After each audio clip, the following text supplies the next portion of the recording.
દશરથ રાજાને જ્યારે શ્રાપ મળ્યો તો ત્યારે દેવી દેવતાઓ પણ ચિંતામાં મુકાઈ ગયા કે હવે થશે હું. બધા માણસોને પણ ચિંતા થઈ, પ્રજાજનોને, કે દશરથ રાજાને શ્રાપ મળ્યો. દુનિયાએ ચિંતા કરી, પણ દશરથ રાજાને અંદરથી આનંદ થયો. દશરથ રાજા અંદરથી હરખાયા, અને એ હરખાયા એટલા માટે કે ચાલ એક ઋષિનો મને શ્રાપ મળ્યો,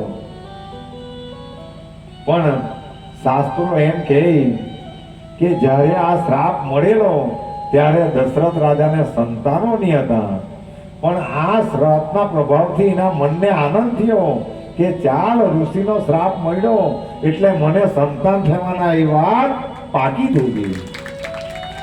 એને એ મનમાં આનંદ થયો કે ચાલ સંતાન થવાના, ભલે એકને દાડે મરવાનું તો છે જ. એટલે સંતોના શ્રાપમાં પણ આશીર્વાદ હોય. એટલે કોઈ કદાચ આપણને આવી વસ્તુ કહી જાય તો એ આપણું તો કલ્યાણ કરે, આપણા પાપ ધોઈ જાય. આવી આ બધી બાબાની પવિત્ર કથાઓ છે. એટલે આવી અસાધારણ પ્રભુની કાર્ય પદ્ધતિઓ છે. તેની જ ઈચ્છા મુજબ બધું બને છે. તે જ આપણા માર્ગદર્શક છે. તે જ આપણા અંતરની સર્વ કામના પૂરી કરે છે. જો ભગવાન સિવાય બીજા કામનાઓ પણ પૂરી કરી શકતા નથી. પૂર્વના ઋણ સંબંધને લીધે જ આપણે અહીં આવ્યા છીએ. માટે દરેક પર આપણે પ્રેમ રાખવો તથા સેવા કરીને સુખી થવું. આનું સર્વોત્તમ ધ્યેય સાધનાર જ સુખી થાય છે અને અમર બને છે. આવું જે ધ્યેય સાધી લે તે જ અમર બને. બાકી બીજા તો એ સમયના પ્રવાહમાં તણાઈ જાય અને એમનું જીવન સમાપ્ત થઈ જાય. અન્ય સર્વ તો માત્ર ખાલી શ્વાસોશ્વાસ લેનાર પ્રાણીઓ છે. શ્વાસ ચાલે ત્યાં સુધી તેઓ જીવે. જો જે માણસ આળસુ બનીને પડી રહે એને બાબાએ પ્રાણીઓ ગયા છે કે જ્યાં સુધી શ્વાસ ચાલે ત્યાં સુધી એ જીવે, કારણ કે કંઈ કરે નહીં. એટલે આ જીવન આપણને મળેલું છે તો એ મુક્તિ માટેનું સાધન છે.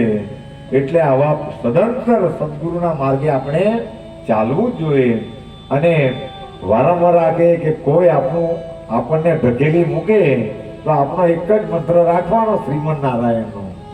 એ જ આપણને બચાવે. બાકી આ દુનિયામાં બીજા પર આશા રાખી શકાતી નથી. તો એવા પ્રભુના ચરણોમાં વારંવાર પ્રણામ કરીએ, પ્રભુને પ્રાર્થના કરીએ કે તમારો પ્રેમ હંમેશા, તમારી કૃપાઓ અમારા ભક્તો પર આવી જ રાખજો. અને આવી રીતે જ અમે જીવનને વ્યતીત કરીએ અને હંમેશા તમારું ભજન અને કીર્તન કરતા રહીએ.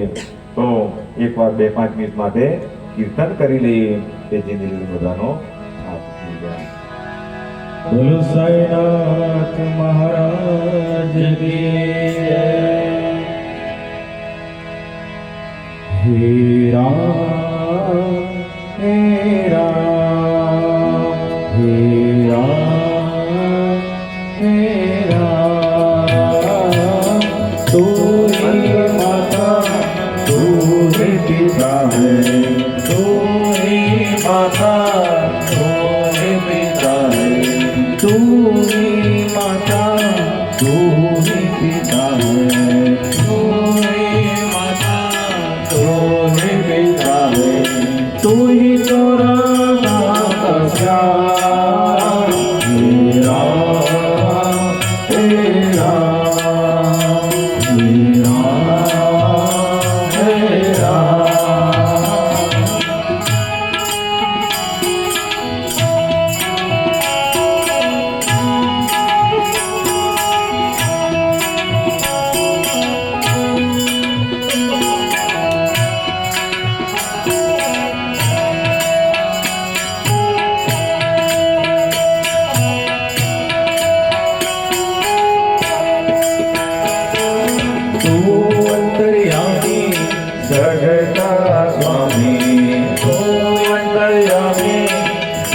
જગતા સ્વામી તું અંતર્યામી જગતા સ્વામી તું અંતર્યામી જગતા સ્વામી ઓ તેરે ચરણો ચરવા હે રામ હે રામ હે રામ હે રામ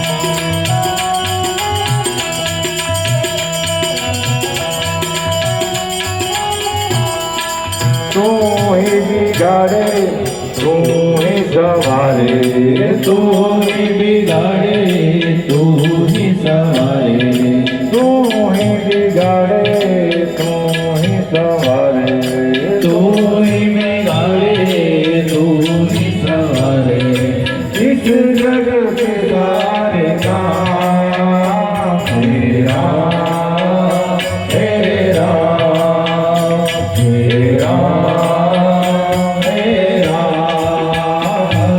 तू ही माता तू ही पिता है तू ही माता तू ही पिता है तू ही तो राधा श्याम हे राम हे राम हे राम हे राम हे राम हे राम हे राम हे रामचंद्र भगवान की जय પવન સુત हनुमान की जय તો આવી બધી સાંઈ બાબાની અનેક લીલાઓ શિરડીની અંદર બેસી બેસીને બાબાએ આખા જગતનું કલ્યાણ કર્યું. ભક્તોના કલ્યાણ અર્થે દયાના સાગર એવા સાંઈ સમર્થ સત્ય અને અર્થયુક્ત જે કંઈ બોલ્યા તે અતિ નમ્ર થઈને આપણે બધા સાંભળીએ કે બાબા હું બોલેલા કે જેમના પાપો ધોવાઈ ચૂક્યા છે, જેના પાપો ધોવાઈ ગયા તે જ ખરા પુણ્યાત્માઓ મારા ભજનમાં જોડાયા છે. કેટલા સરસ શબ્દો કે જેના પાપો નષ્ટ થઈ ગયા તે જ આના ચરણમાં આવી શક્યા અને આના ભજનમાં જોડાઈ શક્યા અને તેમને જ મારી ભાળ મળી છે. જો જ્યાં સુધી સાંઈ બાબાની કૃપા નહીં થાય ત્યાં સુધી સાંઈનું નામ પણ બધા ભક્તોના કાનમાં પડી શકતું નથી. એટલે સાંઈ બાબાની એમ તો ગુરુ અને સદગુરુનો ભેદ અહીંયા બતાવેલો છે કે ગુરુ કોણ અને સદગુરુ કોણ. તો ગુરુને કરવા માટે જવું પડે, ગુરુને શોધવા માટે જવું પડે, નિશાળમાં ભણવા માટે આપણે જવું પડે. પણ કદાચ કોઈએ બહુ પુણ્ય કરેલા હોય અને કોઈ રાજાને ઘેરે અવતરે તો ગુરુએ તેને ઘેરે ભણાવવા. આટલો ભેદ છે, આ અંદરનો ભેદ છે. તેમ ગુરુ કરવા જવું પડે ને શોધવા જવું પડે, પણ સાચો સદગુરુ એ એના શિષ્યને શોધી કાઢે, ગમે તે રીતે શોધી જ કાઢે. કારણ કે એ તારવી જ રાખે કે મારું કાર્ય આ કરે એવો છે. આ બહુ અનમોલ વસ્તુ છે. તો તેમ જેના ખરાબ પુણ્યાત્માઓ મારા ભજન અને તેમને મારી ભાળ મળી છે. સાંઈ સાંઈ આ હું નિત્ય બોલશો તો હું 7 સમુદ્ર પાર હશો, તમે છતાં તમારું કાળજીપૂર્વક રક્ષણ કરીશ. કેટલા સરસ કે ભલે મારો ભક્ત 7 સમુદ્ર પાર હશે તો પણ મેં તેનું ત્યાં રક્ષણ કરીશ. આ સાંઈ બાબાના શબ્દો છે. મારા આ શબ્દો પર વિશ્વાસ રાખશો તો ખાતરીથી તમારું કલ્યાણ થશે. મારે પૂજાની મોંઘીદાટ સામગ્રીઓ જોઈતી નથી. 8 કે 16 પ્રકારની પૂજાની અને વિધિઓની પણ મારે જરૂરિયાત નથી. કેવળ જ્યાં પુષ્કળ ભક્તિભાવ હશે, જો અહીંયા ભક્તિની વાત આવી, કે જ્યાં પૂર્ણ ભક્તિ હશે તે જ ઠેકાણે મારી હાજરી રહેશે. ભક્તિની જરૂર એટલા માટે છે. એટલે દરેક જગ્યાએ મંડળોની અંદર બધા પૈસાને પ્રાધાન્ય આપે, પ્રગતિને પ્રાધાન્ય આપે, પણ ભક્તિ પર કોઈ પ્રાધાન્ય આપતું પણ સાંઈ બાબા એમ કહેલું કે જ્યાં મારી પૂર્ણતયા ભક્તિ હશે ત્યાં જ મેં સાક્ષાત વિરાજમાન રહેવાનું. એટલે અમારા ગામની અંદર પણ મેં ગણપતિમાં બધાને કહેલું હતું કે જ્યાં સુધી તમે બધા ભક્તિ પર ધ્યાન નહીં આપશે ત્યાં સુધી ભક્તિ બીજી વસ્તુ અસ્તિત્વમાં આવવા દેતી નથી. એટલે દરેક જગ્યાએ મંડળો પર પૈસા છે, બધું જ છે, પણ ભક્તિ નહીં મળે. એટલે ખાલી પૈસા પણ કામ આવી શકતા નથી.